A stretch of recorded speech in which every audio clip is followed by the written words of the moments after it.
جو شخص قرآن پاک کی یہ 2 صورتوں کو 7 بار پڑھ لیتا ہے، زمین اپنے چھپے ہوئے خزانے اس کے لیے ظاہر کر دیتی ہے، آسمان سے اس کے لیے رزق کے دروازے کھول دیے جاتے ہیں اور ایسے شخص پر رزق اور مال و دولت کی بارش برسنے لگتی ہے۔ قرآن پاک کی 2 مختصر سی صورتوں کا عمل اس ویڈیو میں آپ کو بتاؤں گا۔ ناظرین کرام، حضرت سلیمان علیہ السلام اور پرندوں کے بارے میں واقعہ ہے کہ ایک دن حضرت سلیمان علیہ السلام نے محسوس کیا کہ جب پرندے ہر روز فضا میں اڑتے ہیں تو ان کے درمیان ایک خلا ہوتا ہے جس سے آسمان دکھائی دیتا ہے۔ جب یہ خلا بار بار دکھائی دیا تو آپ نے پرندوں سے پوچھا کہ یہ خلا کس کا ہے؟ پرندوں نے بتایا کہ یہ خلا کوے کے لیے ہے۔ حضرت سلیمان علیہ السلام نے حکم دیا کہ کوے کو لایا جائے، اور جب کوا آیا تو حضرت سلیمان علیہ السلام نے اس سے پوچھا کہ تم پرندوں کے ساتھ کیوں نہیں اڑتے؟ کوے نے جواب دیا کہ میرے پاس ایک عذر ہے جس کی وجہ سے میں پرندوں کے ساتھ اڑ نہیں سکتا۔ ناظرین، حضرت سلیمان علیہ السلام نے پوچھا کہ کیا عذر ہے تو کوا بولا کہ میرا باپ بوڑھا ہو چکا ہے، اس کی عمر 500 سال ہے، وہ حرکت نہیں کر سکتا اور اس کے پر بھی جھڑ چکے ہیں، وہ کسی کام کا نہیں رہا، اور جب پرندے اڑتے ہیں تو میں اپنے پروں سے اس کو ڈھانپ لیتا ہوں تاکہ شکاری پرندے اسے کھا نہ سکیں۔ حضرت سلیمان علیہ السلام نے حکم دیا کہ کوے کے باپ کو لایا جائے تاکہ یہ دیکھا جائے کہ آیا کوا سچ بول رہا ہے یا جھوٹ بول رہا ہے، اور جب کوے کے باپ کو لایا گیا تو ویسا ہی تھا جیسا کہ کوے نے بتایا تھا۔ حضرت سلیمان علیہ السلام نے کوے سے کچھ نہیں کہا اور پھر کوے کے باپ سے پوچھا کہ تمہاری زندگی میں سب سے عجیب بات کیا تھی؟ کوے کے باپ نے جواب دیا کہ جب میں جوان تھا میں نے ایک شہر دیکھا جس کی دیواریں، دروازے اور ہر چیز سونے کی بنی ہوئی تھی۔ جب میں وہاں اترا تو وہاں کے لوگ مجھے دیکھ کر خوش ہوئے اور مجھے اونٹ تحفے میں دیا جس کا گوشت میں نے اور دوسرے شکاری پرندوں نے کھایا۔ پھر کچھ وقت بعد قحط آیا اور میں نے سوچا کہ دوبارہ اس شہر میں جاؤں تاکہ کچھ کھا سکوں، اور جب وہاں پہنچا تو دیکھا کہ شہر اب چاندی کا ہو چکا ہے۔ وہاں کے لوگوں نے مجھے ایک بکری تحفے میں دی جس کا گوشت میں نے کھایا اور چلا گیا۔ کچھ سال گزرنے کے بعد میں نے پھر سوچا کہ اس شہر میں جاؤں، لیکن جب میں وہاں پہنچا تو دیکھا کہ سارا شہر مٹی کا ہو چکا تھا اور وہاں کے لوگوں نے مجھے کچھ بھی نہ دیا۔ یہ میری زندگی کی سب سے عجیب بات تھی۔ ناظرین، حضرت سلیمان علیہ السلام نے پوچھا کہ کیا تمہیں اب بھی اس شہر کا مقام یاد ہے؟ کوے کے باپ نے کہا، ہاں مجھے وہ مقام یاد ہے۔ تو حضرت سلیمان علیہ السلام نے حکم دیا کہ کوے کو اپنے ساتھ فرش پر بٹھایا جائے اور ہوا میں اڑایا جائے۔ جب وہ شہر کے مقام پر پہنچے تو حضرت سلیمان علیہ السلام نے پوچھا کہ کہاں ہے وہ شہر؟ کوا بولا، یہی تھا۔ حضرت سلیمان علیہ السلام نے حکم دیا کہ زمین سے مٹی کو ہٹایا جائے اور وہاں ایک پرانے شہر کے آثار ملے۔ حضرت سلیمان علیہ السلام نے حکم دیا کہ اس شہر میں کوئی جاندار تلاش کیا جائے۔ کچھ دیر بعد جنات اور ہوا نے بتایا کہ ایک کنویں میں ایک بڑا سانپ ملا ہے جس کی عمر 300 سال ہے۔ حضرت سلیمان علیہ السلام نے سانپ کو بلایا اور اس سے پوچھا، تم کون ہو؟ تو سانپ نے کہا، میرا نام سیاح ہے۔ حضرت سلیمان علیہ السلام نے پوچھا، کیا تمہیں اس شہر کے لوگوں کی موت کے بارے میں کچھ علم ہے؟ سانپ نے کہا کہ میں تب تک کچھ نہ بتاؤں گا جب تک آپ مجھے اللہ کا وعدہ نہ دیں کہ مجھے کوئی نقصان نہیں پہنچے گا۔ حضرت سلیمان علیہ السلام نے وعدہ دیا کہ میں تمہیں اللہ کا وعدہ دیتا ہوں کہ تمہیں کوئی نقصان نہیں پہنچے گا جب تک تم کچھ غلط نہ کرو۔ ناظرین، سانپ نے کہا کہ اس شہر کے لوگ اللہ کی نعمتوں میں بغاوت کر چکے تھے تو اللہ نے مجھے ان پر مسلط کیا اور میں نے کنویں کے پانی میں زہر ملا دیا جس سے وہ سب مر گئے۔ حضرت سلیمان علیہ السلام نے حکم دیا کہ شہر کو دوبارہ تعمیر کیا جائے، اور جب شہر اپنی پرانی حالت میں واپس آیا تو حضرت سلیمان علیہ السلام نے سانپ کو قتل کرنے کا حکم دیا۔ سانپ نے کہا، اے اللہ کے نبی، آپ نے مجھے اللہ کا وعدہ دیا تھا۔ حضرت سلیمان علیہ السلام نے جواب دیا، ہاں میں نے تمہیں وعدہ دیا تھا کہ جب تک تم شریعت کے خلاف کچھ نہ کرو تمہیں کوئی نقصان نہیں پہنچے گا، لیکن تم نے ایک شخص کو نہیں بلکہ ایک پوری قوم کو قتل کیا ہے۔ ناظرین، سانپ کو قتل کرنے کے بعد حضرت سلیمان علیہ السلام نے اس کے دانتوں کو شہر کے دروازے پر لٹکا دیا، اور جب لوگ وہاں سے گزرتے تو پوچھتے، یہ کس کے دانت ہیں؟ تو انہیں جواب ملتا، یہ سانپ سیاح کے دانت ہیں۔ وقت گزرنے کے ساتھ ساتھ لوگ کہنے لگے کہ یہ سیاح کے دانت ہیں، پھر صرف ناب سیاح کہنے لگے اور آخرکار شہر کا نام نابلس پڑ گیا۔ شیخ عبد الرحمن بن سلام کے مطابق حضرت سلیمان علیہ السلام نے جب دیکھا کہ اللہ تعالیٰ نے ان کے لیے دنیا کو وسیع کر دیا ہے اور دنیا کی طاقت ان کے ہاتھ میں ہو گئی ہے تو کہنے لگے، اے میرے معبود، اگر آپ مجھے اجازت دیں کہ میں آپ کی تمام مخلوقات کو پورے سال رزق کھلاؤں تو بہتر ہوتا۔ اللہ تعالیٰ نے ان کے پاس وحی بھیجی کہ تو اس پر ہرگز قدرت نہیں رکھتا۔ ناظرین، حضرت سلیمان علیہ السلام نے پھر درخواست کی کہ یا الہی، ایک ہفتے کے لیے ایسا ہو جائے۔ اللہ تعالیٰ کی طرف سے جواب ملا کہ تو اس کی بھی طاقت نہیں رکھتا۔ حضرت سلیمان علیہ السلام نے پھر درخواست کی کہ یا اللہ، ایک دن کے لیے ہی اجازت دے دے، تو اللہ تعالیٰ کی طرف سے وحی ملی کہ تو اس کی قدرت بھی نہیں رکھتا، لیکن ایک دن کی ضیافت کی اللہ نے اجازت دے دی ہے۔ ناظرین، اجازت ملنے کے بعد حضرت سلیمان علیہ السلام نے تمام جنات اور انسانوں کو حکم دیا کہ وہ تمام کی تمام ان چیزوں کو جو زمین پر حلال ہیں، یعنی گائیں، بیل، بکریاں، دمبے وغیرہ، اور ان تمام چیزوں کو جو جنس حیوان میں سے ہیں، یعنی پرندے وغیرہ، انہیں جمع کرے۔ چنانچہ جن و انس نے ان تمام کو جمع کر لیا اور بڑی بڑی دیگیں تیار کی گئیں اور پھر ان تمام جانوروں کو ذبح کر کے انہیں پکایا گیا۔ حضرت سلیمان علیہ السلام نے ہوا کو حکم دیا کہ کھانے پر چلے تاکہ کھانا خراب نہ ہو۔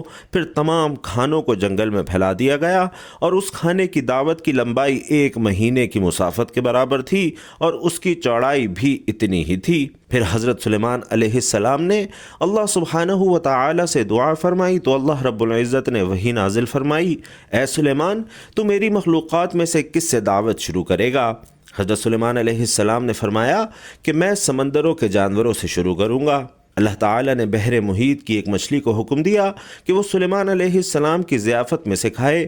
چنانچہ وہ مچھلی آئی اور حضرت سلیمان علیہ السلام سے کہنے لگی کہ میں نے سنا ہے کہ تو نے ضیافت کا دروازہ کھول دیا ہے اور آج میری ضیافت تو کرے گا۔ حضرت سلیمان علیہ السلام نے فرمایا، ہاں ایسا ہی ہے، اور کھانا شروع کر۔ ناظرین، وہ مچھلی آگے بڑھی اور دسترخوان کے شروع سے کھانے لگی۔ مچھلی نے اس قدر کھایا کہ کچھ دیر میں جتنا بھی کھانا تھا سب کچھ اکیلے کھا گئی۔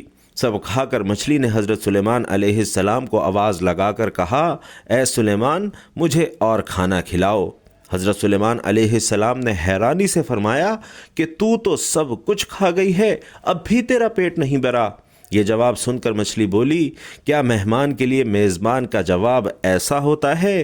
اے سلیمان، آپ خوب جان لیں کہ میرے لیے جتنا آپ نے پکایا اتنا کھانا میرا اللہ مجھے دن میں 3 مرتبہ دیتا ہے، جبکہ تو آج میرے کھانے میں کمی کی وجہ بن گیا ہے اور تو نے میرے کھانے میں کمی کر دی ہے۔ ناظرین، یہ سننا تھا کہ اسی وقت، اسی لمحے حضرت سلیمان علیہ السلام اللہ رب العزت کے سامنے سجدہ ریز ہو گئے اور کہنے لگے، پاک ہے وہ ذات جو مخلوقات کی روزیوں کے ساتھ کفالت کرنے والی ہے کہ جہاں سے مخلوق جانتی بھی نہیں کہ آتا کہاں سے ہے۔ ابن ماجہ میں ایک حدیث ہے کہ رسول علیہ السلام نے فرمایا، سلیمان ابن داؤد کی والدہ نے ایک دفعہ نصیحت فرمائی کہ بیٹا، رات بھر سوتے ہی نہ رہا کرو، اس لیے کہ رات کے اکثر حصے کو نیند میں گزارنا انسان کو قیامت کے دن اعمال خیر سے محتاج بنا دیتا ہے۔ اللہ تعالیٰ نے حضرت سلیمان علیہ السلام کو بہت سے معجزے عطا فرمائے۔ پہلا، ایسی عظیم بادشاہت جو ان سے پہلے کسی کو نصیب نہ ہوئی اور نہ ہی ان کے بعد کسی کو میسر آئی۔ دوسرا یہ کہ انسانوں کے علاوہ جنوں اور شیاطین کو بھی ان کے تابع کر دیا گیا۔ تیسرا یہ کہ ہر طرح کے جانوروں کو نہ صرف آپ علیہ السلام کا فرما بردار بنا دیا گیا بلکہ ان کی بولیاں سمجھنے اور بولنے کی صلاحیت بھی عطا فرمائی۔ چوتھا یہ کہ ہوا کو مسخر کر دیا گیا کہ آپ علیہ السلام 1 ماہ کی مسافت صبح اور شام میں طے کر لیا کرتے تھے۔ پانچواں یہ کہ ان کے لیے پگھلے ہوئے تانبے کا چشمہ جاری کر دیا۔ قرآن مجید کی 7 سورتوں میں 16 مقامات پر حضرت سلیمان علیہ السلام کا تذکرہ ہے۔ حضرت سلیمان علیہ السلام کو اللہ نے علم و حکمت، فہم و فراست، فطانت و ذہانت اور بے پناہ قوت فیصلہ سے نوازا تھا۔ ایک مرتبہ حضرت داؤد علیہ السلام کے دربار میں 2 افراد ایک مقدمہ لے کر حاضر ہوئے۔ ان میں ایک بکری والا اور دوسرا کسان تھا۔ کسان نے دعویٰ کیا کہ اس شخص کی بکریوں نے میرے کھیت میں گھس کر اسے تباہ اور برباد کر ڈالا ہے۔ حضرت داؤد علیہ السلام نے اپنے علم اور تجربے کے پیش نظر فیصلہ دیا کہ کھیتی کا نقصان بکریوں کے ریوڑ کی قیمت کے برابر ہے، لہٰذا بکریوں کا پورا ریوڑ بطور تاوان مدعی کو دیا جائے۔ فریقین عدالت سے باہر نکلے تو دروازے پر نوعمر حضرت سلیمان علیہ السلام سے ملاقات ہو گئی۔ انہوں نے مقدمے کے بارے میں دریافت کیا اور فیصلہ سن کر دونوں کو لے کر والد محترم کی خدمت میں حاضر ہوئے اور گزارش کی کہ اگر اجازت ہو تو اس فیصلے سے متعلق اپنی رائے پیش کروں۔ اجازت ملنے پر حضرت سلیمان علیہ السلام بولے، آپ بکریاں تو کھیت والے کو دے دیں تاکہ وہ ان سے فائدہ اٹھاتا رہے، اور کھیت کی زمین بکریوں والے کے سپرد کر دے تاکہ وہ اس میں کاشت کر کے کھیت کو اس حالت میں لے آئے جیسا بکریوں کے چرنے سے پہلے تھا، پھر کھیت واپس کسان کو دے دے اور بکریاں بکری والے کو۔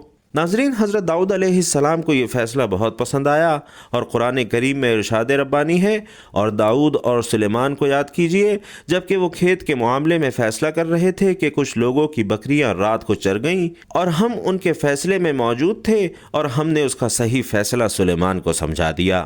ناظرین، حضرت سلیمان علیہ السلام نے دعا مانگی کہ اے میرے پروردگار، میری مغفرت فرما اور مجھے ایسی بادشاہت عطا کر جو میرے بعد کسی کو بھی میسر نہ ہو، بے شک تو بڑا عطا فرمانے والا ہے۔ ناظرین، حضرت سلیمان علیہ السلام کی یہ دعا اللہ کے دین کے غلبے کے لیے تھی، چنانچہ اللہ عز و جل نے دعا قبول فرمائی اور انہیں عظیم الشان حکومت عطا فرمائی۔ آپ ہفتے اقلیم کے بادشاہ تھے، دنیا کی ہر شے آپ کی مطیع اور فرما بردار تھی۔ ہوا کو حکم دیتے تو وہ مہینوں کا سفر گھنٹوں میں طے کر دیتی، چرند پرند ہر حکم کی تابع داری کے لیے حاضر رہتے، سرکش جنات ہر وقت ہاتھ باندھے احکامات کی بجا آوری کے لیے تیار رہتے، اور شیاطین زنجیروں میں جکڑے رہتے۔ سورۃ الانبیاء میں ارشاد ہے، اور ہم نے تیز ہوا سلیمان کے تابع کر دی جو ان کے حکم سے اس ملک میں چلتی تھی جس میں ہم نے برکت دی، یعنی ملک شام، اور ہم ہر چیز سے باخبر ہیں۔ ناظرین، حضرت حسن بصری رحمۃ اللہ علیہ فرماتے ہیں کہ ہوا کے مسخر کرنے کا واقعہ حضرت سلیمان علیہ السلام کے ساتھ اس وقت پیش آیا جب آپ علیہ السلام اپنے لشکری گھوڑوں کے معائنے میں مصروف تھے۔ اس اثنا میں آپ علیہ السلام کی عصر کی نماز فوت ہو گئی۔ چونکہ اس غفلت کا سبب گھوڑے بنے تھے، لہٰذا انہوں نے اپنے ان خوبصورت اور بیش بہا گھوڑوں کو ذبح کر دیا۔ حضرت سلیمان علیہ السلام نے جب اپنی سواری کے جانور قربان کر دیے تو اللہ تبارک و تعالی نے انہیں اس سے بہتر سواری عطا فرما دی اور ہوا کو مسخر کر دیا۔ حضرت سلیمان علیہ السلام کے ان گھوڑوں کا واقعہ بھی قرآن کریم میں موجود ہے۔ ارشاد باری ہے، اور ہم نے سلیمان کے لیے ہوا کو مسخر کر دیا کہ صبح کی منزل مہینے بھر کی ہوتی تھی اور شام کی منزل بھی، یعنی حضرت سلیمان علیہ السلام مع اعیان سلطنت اور لشکر تخت پر بیٹھ جاتے، اور جدھر آپ علیہ السلام کا حکم ہوتا ہوائیں اسے اتنی رفتار سے لے جاتی کہ ایک مہینے جتنی مسافت صبح سے دوپہر تک کی ایک منزل میں طے ہو جاتی، اور پھر اسی طرح ایک مہینے کی مسافت دوپہر سے رات تک میں، یعنی اس طرح ایک دن میں 2 مہینوں کی مسافت طے ہوتی تھی۔ ابن ابی حاتم نے حضرت سعید بن جبیر سے نقل کیا ہے کہ تخت سلیمانی پر 6 لاکھ کرسیاں رکھی جاتی تھیں، جن پر حضرت سلیمان علیہ السلام کے ساتھ اہل ایمان انسان اور ان کے پیچھے اہل ایمان جنات بیٹھتے۔ پھر پرندوں کو حکم ہوتا کہ وہ تخت پر سایہ کر لیں تاکہ آفتاب کی تپش سے تکلیف نہ ہو۔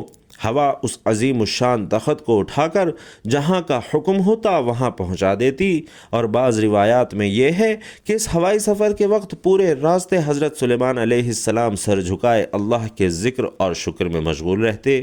اللہ تعالیٰ نے جنات اور شیاطین کو بھی حضرت سلیمان علیہ السلام کا تابع اور فرما بردار بنا دیا تھا، جو نوکروں چاکروں کی طرح آپ علیہ السلام کا ہر حکم بجا لاتے۔ وہ آپ علیہ السلام کے لیے سمندر کی تہ سے قیمتی موتی اور ہیرے جواہرات نکال لاتے، اور حضرت سلیمان علیہ السلام کو بڑی اور خوبصورت عمارتیں بنانے کا بھی بہت شوق تھا، چنانچہ وہ آپ علیہ السلام کے حکم پر شاندار عمارتیں بناتے، اور اگر ان میں سے کوئی سرکشی کرتا تو حضرت سلیمان علیہ السلام اسے سزا دیتے اور زنجیروں میں جکڑ دیتے۔ قرآن کریم میں ارشاد ہے، ہم نے بہت سے شیاطین بھی ان کے تابع کیے تھے جو ان کے فرمان سے غوطے لگاتے تھے، اور اس کے سوا بھی بہت سے کام کرتے تھے، اور ان کے نگہبان ہم ہی تھے۔ ناظرین، ان جنوں میں بھی 2 طرح کے جنات تھے۔ ایک تو اہل ایمان تھے جو اپنے نبی کا ہر حکم مذہبی فریضہ سمجھ کر پورا کرتے تھے، لیکن جو کافر جن تھے انہیں شیاطین کہا گیا ہے۔ وہ اپنے کفر اور سرکشی کے باوجود حضرت سلیمان علیہ السلام کے تابع فرمان تو رہتے، لیکن ان سے نقصان کا بھی اندیشہ رہتا، اس لیے اللہ تعالیٰ نے ان کی حفاظت فرمائی۔ سورۃ السبا میں ارشاد ہے، جو کوئی ان میں سے ہمارے حکم سے پھرے گا اس کو ہم آگ کا مزہ چکھائیں گے۔ اور مفسرین فرماتے ہیں کہ اللہ تعالیٰ نے ایک فرشتہ مقرر فرما دیا تھا جس کے ہاتھ میں آگ کا سونتا ہوتا تھا، جو جن حضرت سلیمان علیہ السلام کے حکم سے سرتابی کرتا، فرشتہ اسے سونٹا مارتا جس سے وہ جل کر بھسم ہو جاتا تھا۔ قرآن کریم میں ارشاد باری ہے، اور ہم نے ان کے لیے تانبے کا چشمہ بہا دیا۔ ناظرین، اللہ کی جانب سے حضرت سلیمان علیہ السلام کو عطا کیے گئے معجزات میں سے ایک پگھلے ہوئے تانبے کے وہ چشمے ہیں جن میں جنات بڑی بڑی دیگیں، لگن، برتن اور بحری جہاز تیار کیا کرتے تھے۔ تورات اور جدید تاریخی تحقیقات سے پتہ چلتا ہے کہ حضرت سلیمان علیہ السلام نے بڑے پیمانے پر بحری تجارت کا سلسلہ شروع کیا تھا۔ ایک طرف سیون جابر سے ان کے تجارتی جہاز بحر احمر میں یمن اور دوسرے جنوبی اور مشرقی ممالک کی طرف جاتے، تو دوسری طرف بحر روم کی بندرگاہوں سے ان کا بیڑا، جسے بائبل میں ترسی بیڑا کہا گیا ہے، مغربی ممالک کی طرف جایا کرتا تھا۔ سیون جابر میں ان کے زمانے کی ایک عظیم الشان بھٹی ملی ہے، اور آثار قدیمہ کے ماہرین کا اندازہ ہے کہ یہاں ادوم کے علاقے اربا کی کانوں سے خام لوہا اور تانبا لایا جاتا اور اس بھٹی میں پگھلا کر اسے دوسرے کاموں کے علاوہ جہاز سازی میں بھی استعمال کیا جاتا تھا۔ اس سے قرآن مجید کی اس آیت کا مفہوم واضح ہو جاتا ہے جو سورۃ السبا میں حضرت سلیمان علیہ السلام کے متعلق آئی ہے کہ ہم نے ان کے لیے پگھلی ہوئی داد کا چشمہ بہا دیا۔ حضرت سعدی رحمۃ اللہ علیہ فرماتے ہیں کہ حضرت سلیمان علیہ السلام کے عہد میں قحط پڑا تو آپ علیہ السلام نے لوگوں کو نماز استسقاء کے لیے نکلنے کا حکم دیا۔ جب نماز پڑھنے میدان میں گئے تو وہاں ایک چیونٹی اپنے قدموں پر کھڑی دعا کر رہی تھی، اے اللہ، میں بھی تیری مخلوق ہوں، ہمارا بھی تیرے فضل کے بغیر چارہ نہیں، تو اے اللہ ان پر بارش برسا دے۔ یہ سن کر آپ علیہ السلام واپس آ گئے اور لوگوں کو کہا کہ اب بارش ہو جائے گی۔ ایک مرتبہ حضرت سلیمان علیہ السلام نے پرندوں کی حاضری لی تو معلوم ہوا کہ ہدہد غائب ہے، اور بغیر اطلاع کے غیر حاضر ہونے پر آپ علیہ السلام کو غصہ آ گیا اور فرمایا کہ اگر ہدہد نے غیر حاضری کی معقول وجہ نہ بتائی تو اسے سخت سزا دوں گا اور ذبح کر دوں گا۔ حضرت عبداللہ ابن عباس سے سوال کیا گیا کہ تمام پرندوں میں سے ہدہد ہی کی تشویش کی کیا وجہ تھی؟ تو آپ رضی اللہ تعالی عنہ نے جواباً فرمایا کہ حضرت سلیمان علیہ السلام نے کسی ایسے مقام پر قیام فرمایا جہاں پانی نہیں تھا۔ اللہ تعالیٰ نے ہدہد کو یہ خاصیت عطا فرمائی ہے کہ وہ زمین کے اندر کی چیزوں اور زمین کے اندر بہنے والے چشموں کو بھی دیکھ لیتا ہے۔ تو حضرت سلیمان علیہ السلام کا مقصود یہ تھا کہ ہدہد سے معلوم کریں کہ اس میدان میں پانی کتنی گہرائی میں ہے اور کس جگہ زمین کھودنے سے پانی کافی مقدار میں مل سکتا ہے، اور ہدہد کی نشاندہی کے بعد ہی وہ جنات کو حکم دیتے کہ زمین کھود کر پانی نکالو۔ مفکرین دین اسلام اس بات پر بہت زور دیتے ہیں کہ جہاں دینی تعلیمات ایک عام انسان کی روح کو پاکیزہ کرتی ہیں، وہیں ایسی دینی تعلیم بھی ہونی چاہیے جو انسان کے روزگار اور رزق کے حوالے سے اس کی مددگار ہو۔ بلا شبہ رزق اور مال و دولت عطا کرنے والی ذات صرف اور صرف خدائے وحدہ لا شریک ہی ہے، اور جسے چاہے بے حساب رزق عطا فرماتا ہے۔ لیکن بزرگان دین نے کچھ ایسے طریقے بھی وضع کیے ہیں جو دینی تعلیمات کے عین مطابق ہیں اور شب و روز کے آزمائے ہوئے مجرب عملیات ہیں۔ 400 سال پرانی کتاب اجزائے طریقت میں مفتی علامہ عبد القادر مصری رحمۃ اللہ علیہ سے منقول رزق کے خزانے کھلوانے والا ایسا عمل بتایا گیا ہے کہ جس کے کرنے سے انسان پر دولت کی بارش ہونے لگتی ہے۔ یہ خالصتاً قرآنی عمل ہے اور ہر مرد و عورت چھوٹا بڑا بآسانی اس عمل سے مستفید ہو سکتا ہے۔ قرآن پاک کی 2 چھوٹی سورتوں کا عمل ہے اور 7 اللہ کے ایک نام کا ورد ہے۔ ناظرین، عمل میں بتایا گیا ہے کہ ہر روز بلا ناغہ 2 مرتبہ یعنی صبح نماز فجر کے بعد اور شام میں عشاء کی نماز کے بعد قرآن کریم کی 2 مختصر صورتیں پڑھنی ہیں۔ ان میں سے پہلی صورت سورۃ الفاتحہ ہے، اسے 7 بار پڑھنا ہے، اور دوسری صورت سورۃ علم نشرح ہے، اسے بھی 7 مرتبہ ہی پڑھنا ہے۔ ان دونوں صورتوں کو 7 بار پڑھ کر اللہ کا ایک نام یا رزاقو 313 مرتبہ پڑھنا ہے۔ اول و آخر درود پاک پڑھنا ہے اور اس عمل کو اپنی زندگی میں شامل کر لینا ہے۔ انشاءاللہ اس عمل کی برکت سے زمین اپنے چھپے ہوئے خزانے بھی ظاہر کرنے لگتی ہے اور پڑھنے والے کے لیے آسمان سے رزق کے دروازے کھول دیے جاتے ہیں۔ ایسا شخص جو یہ عمل کرتا ہے اس پر رزق کی بارش ہونے لگتی ہے۔ مفتی علامہ عبد القادر مصری رحمۃ اللہ علیہ نے بہت سے واقعات کا ذکر بھی کیا ہے جن پر اس وظیفے کی سبب اللہ کی رحمتیں اور برکتیں نازل ہونے لگیں۔ یہاں اختصار سے بتانا مقصد ہے کہ بیش بہا اور وافر مال و دولت حاصل کرنے کا یہ بیش قیمتی عمل ہے، تو اسے اپنی روزمرہ کی زندگی میں ضرور شامل کریں اور پھر اپنی آنکھوں سے اس کے اثرات رونما ہوتے ہوئے دیکھیں۔ اللہ تبارک و تعالی سے دعا ہے کہ ہم سب کو نیکی کی بات سننے، سمجھنے اور اس پر عمل کرنے کی طاقت اور توفیق مرحمت فرمائے، آمین یا رب العالمین۔ ناظرین کرام، ویڈیو پسند آئی ہو تو کمنٹ باکس میں ایک بار صدق دل سے ہدیتاً تحفتاً سبحان اللہ ضرور لکھ دیجئے گا۔ اللہ تعالیٰ آپ سب کا حامی و ناصر ہو، آمین یا رب العالمین۔